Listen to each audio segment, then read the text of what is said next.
So we recently launched the Epic Jake TikTok account, and it's been doing phenomenal so far, and I'm very grateful for it. And one of the things I wanted to do to kickstart the account was to do a Q&A that would eventually end up in a full-length video on YouTube. So I put out a Q&A post on TikTok and on YouTube so people on both platforms could comment questions. But I got majority of the questions from TikTok, and we are going to be doing the full-length Q&A video that you all have been waiting for today. So hope you all enjoy. Let's get right into it. So first question is from a man, Jackson.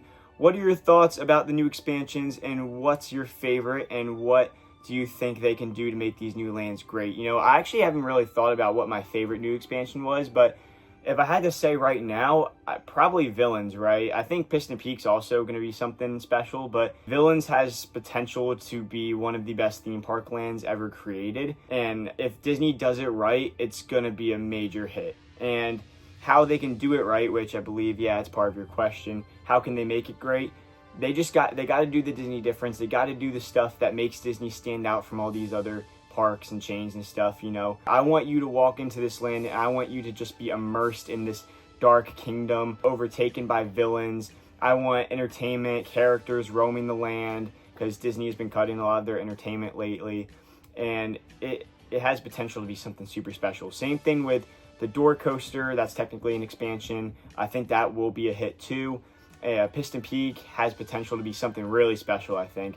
I think that's one that people are kind of sleeping on. And don't get me wrong, I'm very upset by the Rivers of America, but I do have faith that this new attraction or two is going to be very good. And then Tropical America is also, people are kind of sleeping on that too. We're all forgetting that opens next year. We're going to get 3 new attractions there, so I'm very excited for that. And honestly, Jackson, you know, when it comes to how Disney can make these lands great, another way how they can do this, honestly, just please make it better than what was there before, you know, because there's been a lot of stuff that Disney has put out in the last couple of years that a lot of people don't think was better than what was there before. Like, me personally, I do not think Tiana's Bayou Adventure is better than Splash Mountain. I think Splash Mountain had more animatronics. I think there was more to see on Splash Mountain. Overall, I think it was a more fun attraction.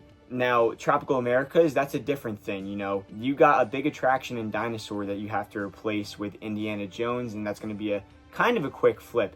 Will that be better than what was there before? We will see. Encanto, I think that will definitely be better than what was there before. I think that will definitely be better in Dinorama. But what are you going to put in the theater where Muppet Vision 3D was, which I think was the best theme park show ever created? And that's what Disney needs to do very carefully. Because do I think what Disney is going to put in the Muppet Vision Theater is going to be better than what was there before, which was Muppet Vision? I honestly don't think so. But Disney, I would love you to prove me wrong. Please go put something great in that theater. All right, so our next question comes in from one of the best creators in the business right now, Drew the Disney Dude. And it says, most anticipated project for Walt Disney World and why? Appreciate you, Drew. And it's got to be Villains Land, right? I mean, this land was being anticipated way before it was even being announced, right? You know, people wanted it for such a long time. And then it got leaked at the 1D23 where they gave blue sky concepts of, you know, Encanto, Coco being Beyond Big Thunder, and you had Villains Land in the background, and that just got everyone excited. Then you officially give concept art in 2024, and we still don't know what the land's exactly going to look like, but it's just building up so much hype, and this has the chance to be one of the best theme park lands ever created if Disney does it right. So with that, it's got to be Villains Land. And also, while we're at it, not my place to go too much into it, but Drew also does have a GoFundMe open. If you guys would like to go help him out, he'd really appreciate it, and I'll leave the link to that in the description. Drew, thank you for the question. We're praying for you guys. And now we'll move on to our next question. All right, so this next question comes in from our good friends over at Magical Escapes. Definitely go check out their channel. They got over 50K on TikTok, over 45K on YouTube. They got some of the best Disney ambiance and Disney loops when it comes to the parks out there on the internet. Their stuff's amazing. I don't know how they do it, but I have it on as background all the time on my TV. I'm either usually watching like their resorts ambiance or parks ambiance. It's so cool. But yeah, definitely go check them out. And they sent in a question. I really do appreciate that too. And it says, what do you think that Disney could have done to make Tiana's Bayou better as a ride? I feel like a lot of people are disappointed that it's a sequel and not part of the Princess and the Frog story. And I think there's a couple things that go into it, a couple major things. But for me, myself, I think it's the pacing, right? Because there's some impressive stuff in the ride, don't get me wrong. But you you don't have any time to look at it. I feel like you go through the one part, the one straightaway, and it's just all nature and stuff, and I'm fine with that. I don't mind it. But then you have the finale scene with all the animatronics and little details at the end of the ride, and I feel like you just go through there so quick that you don't have time to really enjoy it or take a look at all the figures and details, like I said. And I just wish that like certain parts of the ride were slower, if that makes sense. And then the other thing is that there isn't any sort of villain or suspense. It's kind of just you're having a fun time the whole time, which again works, but I know that's what makes a lot of people upset, is that there's no villain. And a lot of people were saying, yeah, make it the Princess and the Frog story, do Dr. Facilier. But I mean, you could have also went with the route that they did for Guardians, where they just did a new villain that was never associated with them in any of the movies. And they could have done something like that. And then the other thing that I think you gotta look at too is, you know, what made Splash Mountain so memorable, and why did people like that so much? Because I always say, like, if you're going to replace something, at least try to make it better than what was there before. And I feel like they hit the mark in some stuff, in some aspects. I think the most memorable part about Splash Mountain for a lot of people outside of the drop was the music and the catchy tunes that played throughout the ride, Zippity Doo Dah. And I think they tried to do that in Tiana's. You know, they play a lot of songs from Princess and the Frog. Like when you're going up the lift hill and it's playing Dig a Little Deeper, I love that. I think that part's really fun. And then the one viral song from the ride that I always see on TikTok and stuff is Going Down the Bayou. That's an original song and the Special Spice. So they did try to actually make some memorable tunes and stuff, just like they did have in Splash Mountain, which I do appreciate. And the scenes in Splash Mountain were just so much more memorable too, right? You know, the scene where they're all in the boat at the end, welcoming back Brer Rabbit, one of the most iconic scenes in the history of theme park attractions. Like, people always remembered that. I think a lot of people also remembered the scene where Brer Fox has got Brer Rabbit in the beehive on the lift hill, and that just added a bunch of suspense leading up to the drop that they don't have now, and that's what a lot of people actually... That's a lot of people's issue with the ride, right? When you have so many memorable scenes like that, and then you flip it to Tiana's, and there's just not much going on in a lot of the ride, you know, that's what people don't like. And I've talked to a lot of people about this refresh and retheme, and it honestly just depends on who you talk to. Every person that has an issue with this ride has their own issue with it and stuff that they wish could have been in the ride.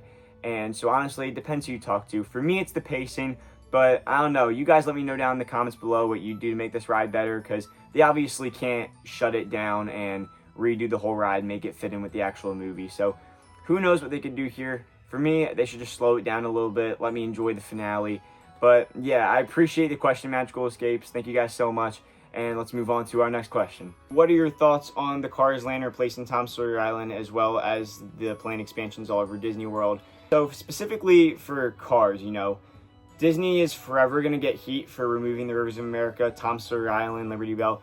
I loved both of those. I thought Tom Sawyer Island was special just because not only when you got there, it felt like you were immersed in that American pioneer frontier land, but it just felt 70s Disney. It had that 70s Disney charm to it, and that was what was really sad about seeing all these go. Same with the boat. Disney's going to get heat forever, you know, because there were alternatives here. You could have shortened the river.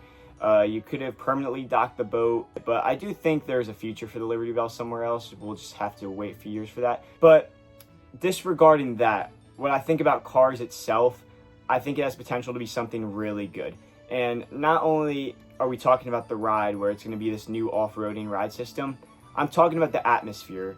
Disney has potential to kind of bring this whole Frontierland atmosphere back to life with this, and I'm just super excited to see the specific Northwest atmosphere that they want to go for. It's going to feel a lot similar to the Wilderness Lodge, and I think if they can tie that all into this Cars Rally Race attraction, the family attraction they're doing, Big Thunder Mountain, which is right nearby, because they're going to have some, you know, geysers and stuff over there, and then they're going to have a path that fully connects Frontierland from, you know, Big Thunder Mountain to the Haunted Mansion, wrap back around toward the country roads, and they are able to make Cars fit into Frontierland. I think if they can do a good enough job with that, I think it'll all work out just fine. All right, so my next question here, it says, what is your favorite all-time Star Wars movie? That is, without a question, Return of the Jedi. I think it is a very well done film, especially for when it was released. And, you know, I bet back in the 80s when they came out with this, everyone was like, you know, what an unoriginal plot. You know, we blew up the Death Star, and 2 movies later, we're just going to go blow up another Death Star. But disregarding all of that, I just think this movie is very well done. You know, I love the characters. You know, you got Luke Skywalker, Princess Leia, Han Solo, Darth Vader, and you got that lightsaber duel with Luke and Vader in front of Palpatine at the end. And I think everything with Jabba's palace and that sail barge scene, I think it was all done very well. And also the score is very good too in this movie. Just everything about it, it just has a classic Star Wars nostalgia to it. And I wish the original trilogy would make its way to Galaxy's Edge and Hollywood Studios at some point. We can only hope. All right, so our next question here is from Brittany. This one's actually one of my favorite questions. I really like this question. What is your earliest park memory? So this one's an easy one. We're going back to like either 2013, 2014. I forget what year it was. But it was my first time at Walt Disney World, and I loved trains as a little kid. You know, I have thousands of dollars of Thomas Wooden Railway trains just sitting upstairs, and they're probably worth something now. But anyway, they don't make them anymore. One of the non-negotiable rides that I had to ride when I was at Walt Disney World, and I made my family go on as a 5-year-old, was the Walt Disney World Railroad. And I still like riding it today, but back then, you know, and I guess even today, there's a charm to being on that old-fashioned classic steam train. And anyway, the one night we were in Magic Kingdom and I was going to sit in the back car, and there's always the conductor that stands in the back car with, you know, the speaker and stuff, and they're always chirping at guests to like keep their hands, arms, and feet inside the train and stuff. Well, one of the conductors back then made my trip by letting me go into the microphone and say all aboard to the entire train before it took off. And yeah, that's definitely my earliest park memory, I gotta say. So yeah, I like this question. Definitely a cool story. Folks, just so you know, we do have a guest conductor with us. His name is Jake, and he came all the way from Jersey.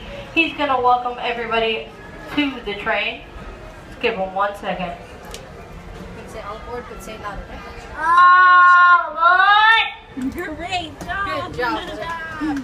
Alright, so now we have a couple questions that have been sent in from YouTube. Our first one says, love your videos. Appreciate it. What is your favorite Disney World deluxe, moderate, and value resort? This one's actually an easy one for me. Value resort, I'm easily going to Art of Animation. I love the theming over there. I think those areas, for what it is very well done, especially the Cars area. I love checking out that when I'm walking around over there. Moderate, without a doubt, Porter Lane's Riverside. I was always in question about whether I liked Caribbean Beach or Riverside better, but I recently stayed at Riverside and I had an amazing time, so definitely Riverside. And then for deluxe, easily Wilderness Lodge. My whole childhood, it was contemporary. I stayed at Wilderness Lodge for my first time back in 2024, and everything about the resort's just perfect, man. The food, you know, the rooms are solid, the atmosphere is amazing, and just like I was saying earlier, I think Piston Peak's going to have a similar atmosphere to Wilderness Lodge. And the whole resort, it's just classic Michael Eisner Disney, so I love Wilderness Lodge. All right, our next question comes from Crew Flock. He's definitely watched the WWE vlogs. Do you plan on going to Raw and SmackDown for the one night, 2 shows in Atlantic City? Honestly, I don't know. I haven't really checked out the tickets yet. If I have the opportunity to, though, I'd love to. If you guys didn't know, WWE hasn't had a show in Atlantic City in like 20 years, so they're pre-recording one of them and then doing one of them live in Atlantic City. But yeah, if I get the opportunity to go, I will definitely have a video and vlog uploaded on the channel after that. Alright, so this person actually packed like a couple questions into one question. I'm going to read some of them because some of these are actually pretty good. Why do you think people love it so much more than other amusement parks like Six Flags? Well, that one's pretty simple. It's a whole different experience than Six Flags, you know. Six Flags has the coasters, it has all that stuff, but it doesn't have the Disney experience. It doesn't have the hotels, it doesn't have the atmosphere, you know, it doesn't have that immersive theming, and it doesn't have the immersive dark rides and stuff, you know, because I don't just go to Disney to ride like Guardians, Tron, and all the thrill rides. Like, I go to enjoy myself, enjoy the resorts and the atmosphere, and that's why people love Disney. It's the Disney difference. Do you ever watch shows on Disney Plus or YouTube about the history of the parks and how Walt started it all? Yeah, actually, pretty much, almost my whole life, yeah. I started watching, like, YouTube videos about the parks and, like, hidden secrets and stuff, like TPM vids in, like, 3rd grade. And that's kind of what started my whole, like, interest in the parks and its history. But recently I've been watching Imagineer That on YouTube, and they just put it on Disney Plus. And then they also got a YouTube series that they also threw on Disney Plus called We Call It Imagineering. Both are solid. Imagineer That's actually very simple, like if you're just getting into Disney parks and that sort of stuff. Imagineer That's definitely a good one to watch. And then I didn't finish it. I got like halfway through it, but there's also the Disneyland Handcrafted documentary. That is also very cool. It has some unseen footage in it, so that is also something very cool. All right, so our next one says, some people say Disney World costs too much to visit. Do you agree? You seem to visit a lot. How do you afford it? Well, there's a lot of stuff that goes into those questions, but to answer it very simply, I think in a lot of aspects, yes, they do make you pay too much for a lot of things. Like, I'm a heavy believer that paying for your fast passes and having this lightning lane simply should not exist. But I do think if you get an annual pass, even if it's the cheapest option, you do get your money's worth off the annual pass. That's how I go so much. The annual pass actually is a lifesaver. You know, you get a bunch of discounts. You don't got to pay for park tickets. You get discounts on a lot of the hotels too. So the annual pass, honestly, is something that is a game changer in terms of how you pay for your trips. Have you done the backstage tour? Yes, I've done 2 of them. First one I did was the behind the scenes tour back in 2023. That was a really fun one. Definitely recommend that, especially if you're a Epcot fan. And the next one is Keys to the Kingdom, which, wait a second, hold up. We got the exclusive pin right here. I got the Key to the Kingdom. But Keys to the Kingdom's a very amazing tour. Like, I definitely recommend it. Like, if you're okay with seeing the behind the scenes magic of how the Magic Kingdom operates, it is insane. Like, it's to the point where you have to be 16 years or older to actually go on the tour. But what Keys to the Kingdom is that you'll get a tour guide at like 8 a.m. I think there's a couple different times, but you know, they'll take you through the park. They'll tell you about the history of a lot of stuff, some hidden secrets, some facts. They'll walk you onto a couple rides. I got walked on to the Tiki Room and Haunted Mansion, and they'll take you backstage. So I went behind Tiana's, and then I went around all the parade storage. So I saw the Halloween floats, the Christmas floats, the Festival of Fantasy floats, and the Electrical Order pageant was also in storage back there. Like, we went really far backstage. Then you go around Pirates of the Caribbean. They had a bunch of Pirates of the Caribbean stuff sitting in storage. And then they'll walk you through the park. You'll get Columbia Harbor House all to yourself. And then they will take you into Utilidors. And there is a lot to see down there. I saw the Dapper Dans clocking in for work. I saw a bunch of princesses that had their full makeup on and everything, but they were just in normal person clothes. Like, I literally saw Cinderella on a Peloton. They got a gym down there. You go through the costuming room. Very cool. If you get the opportunity to do Keys to the Kingdom and you want to see that behind the scenes magic, definitely do it. It is worth the money. I'm telling you, you will not regret it. And then our last one here says, do you ever live stream from the parks? Keep up the good work. I love watching your videos. Thank you. From time to time, I'll live stream from the parks.